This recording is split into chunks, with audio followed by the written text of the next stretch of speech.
Cargo hauling in Star Citizen is one of the oldest non-combat professions in-game, and the recently launched patch 3.24 has redefined what that gameplay looks like.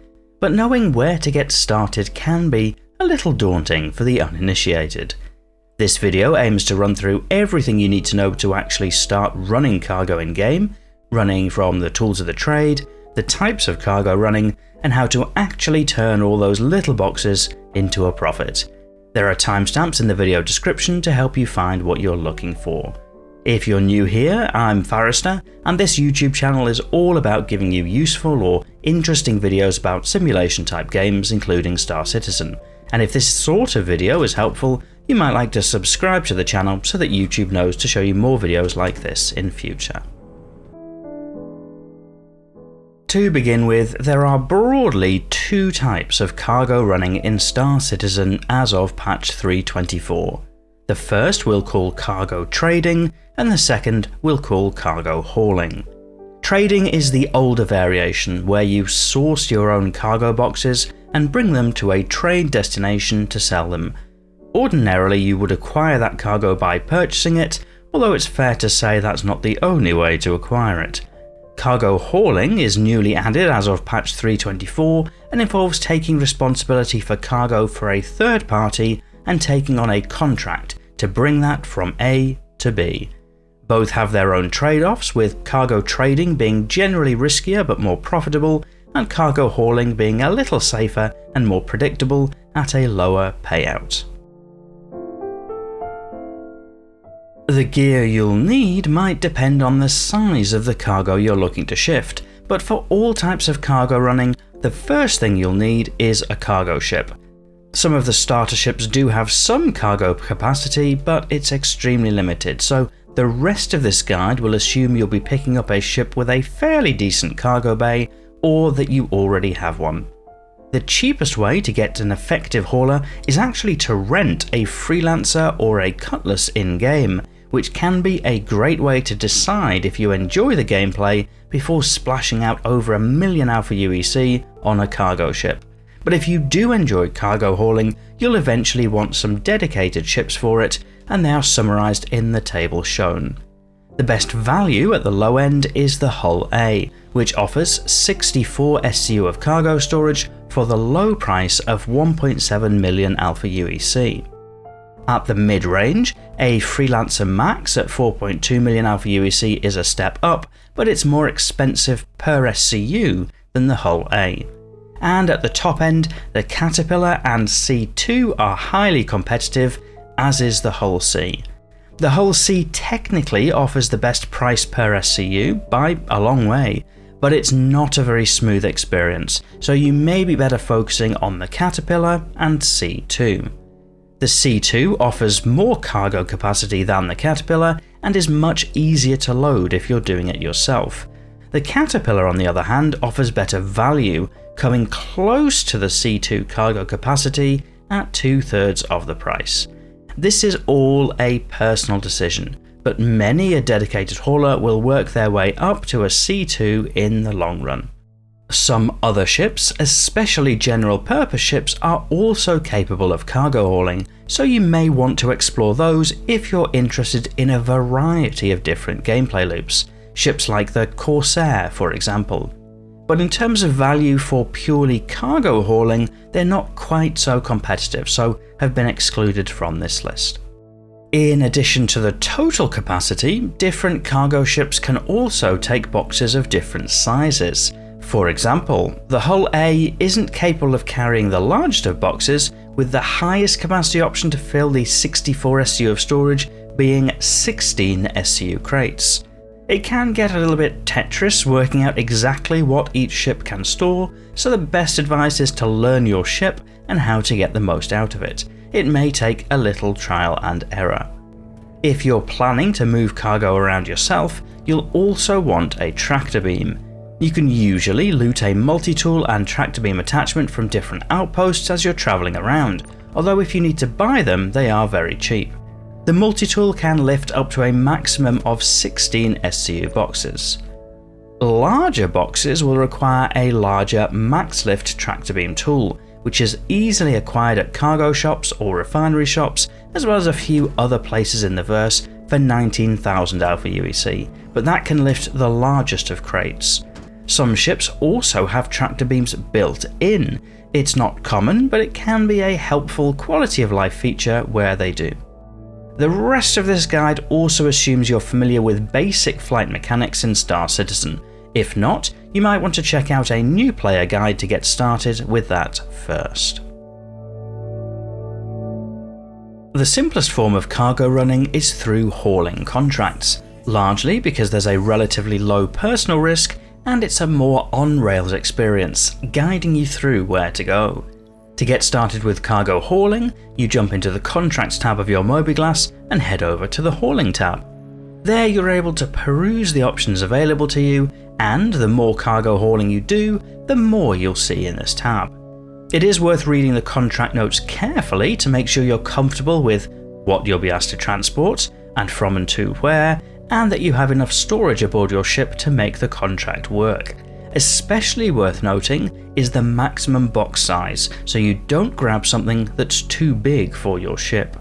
The locations can be important too, as some may be in a protected armistice zone and others may be riskier, and it can be frustrating to get jumped whilst trying to do a little hauling. Once you've selected your contract, you'll need to head to your destination. If you're moving between major locations, it can be wise to do a dogleg first to avoid player snares. A dogleg involves starting to move towards a different location, travelling a short distance, and then cancelling the trip and heading to your ultimate destination, thus avoiding quantum snares that sit on the major route. Once you arrive at your pickup location, use your tractor beam to move the boxes on board the ship, remembering that larger boxes may need the bigger tractor beam. The small tractor beam will generally manage boxes up to and including 16 SCU. You'll need to bring up the cargo on the freight elevator by heading to the terminal, sending it down with the arrow key, and then moving the boxes onto it. Once you've done that, bring the freight elevator back up with the arrow key on the terminal. Then select your tractor beam with your item hotkey, for example pressing 5, and then left click to fire the beam. Move the box to the desired location and left click to put it down again. If you're moving to a cargo grid, you'll see a blue highlight for the option to snap to the grid. At this time, you may also want to keep an eye out for other players who may try to stow aboard your ship whilst you're distracted, depending on whether you're in a personal hangar or not. Once you have all of your cargo in tow, head to the destination, again taking action as necessary to avoid potential pirates, and drop off the goods in the same way that you loaded them to receive your payout. It's as simple as that. Cargo trading can be a bit more intricate, but also yield higher potential profits if it all goes well.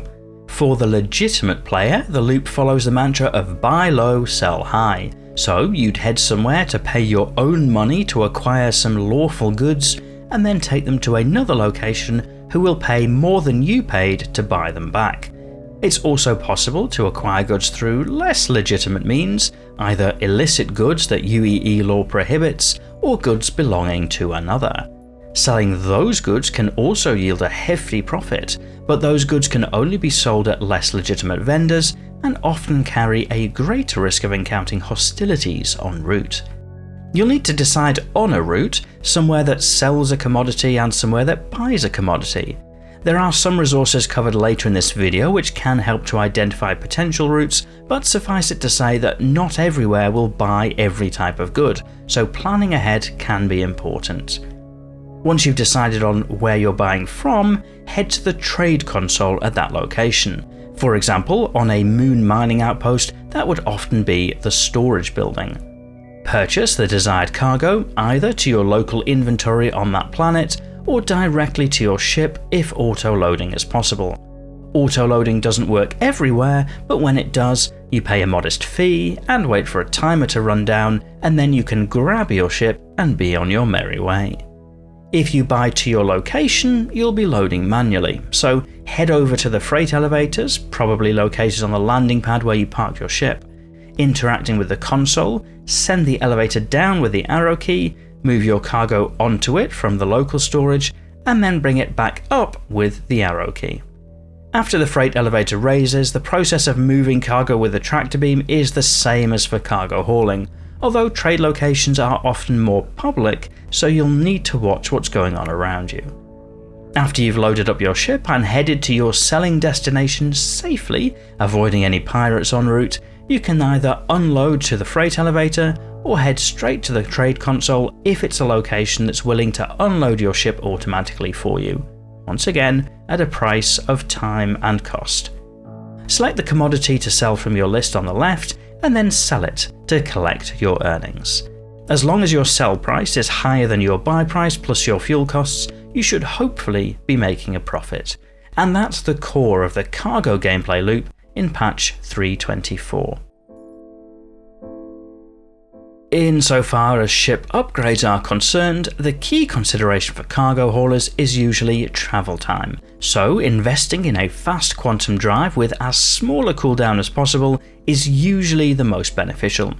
Generally speaking, the military grade drives can be a good option, as usually the fuel cost is far less important than the time element, but you'll also need to be conscious of how much quantum fuel your ship can store to be sure that you have enough range to reach your destination. Finally, there are some great community resources out there for cargo enthusiasts. Urkel.games is a generally useful site far beyond just cargo hauling, but is particularly helpful for quickly identifying quantum drive upgrades and the associated impact on important distance ranges. In terms of cargo planning, SC Trade Tools, UEX Corp, and Galog are the resources the community most often calls out at time of recording. These sites are great for helping to plan a route, understanding some of the price fluctuations and what you can buy where, and there are links to each site in the video description. There's also a handy infographic created by Erek, I'm sorry if I'm pronouncing that wrong, which shows the different cargo grids for each ship and the maximum crate size for each. It takes a little of the guesswork out of managing cargo and knowing what contracts to take, and has become an invaluable resource in 3.24. Hopefully this has been a useful video guide on getting started with cargo in Star Citizen. If so, you might press the like button or share your experiences in the video comments, especially if there's anything you'd like to hear more about. If you're not yet subscribed to the channel, clicking that whilst you're there might be a wise move, but otherwise, and as always, thank you for watching.